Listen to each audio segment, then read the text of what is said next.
મહેસાણાની દૂધસાગર ડેરીની વાર્ષિક સાધારણ સભામાં પશુપાલકો માટે મોટી જાહેરાતો કરવામાં આવી છે।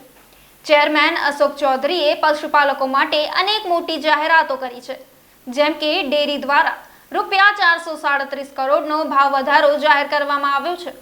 પશુપાલકોના અકસ્માત વીમાની રકમ ₹2 લાખથી વધારીને ₹4 લાખ કરવામાં આવી છે।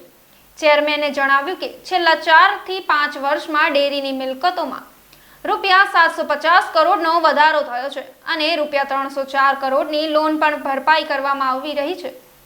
આ ઉપરાંત દૂધનો ખરીદ ભાવ ₹650 થી વધીને ₹830 થયો છે, જેનાથી પશુપાલકોને ₹77 કરોડનો ફાયદો થશે। ડેરીનું ટર્નઓવર 60% વધીને ₹8000 કરોડથી વધુ થયું છે।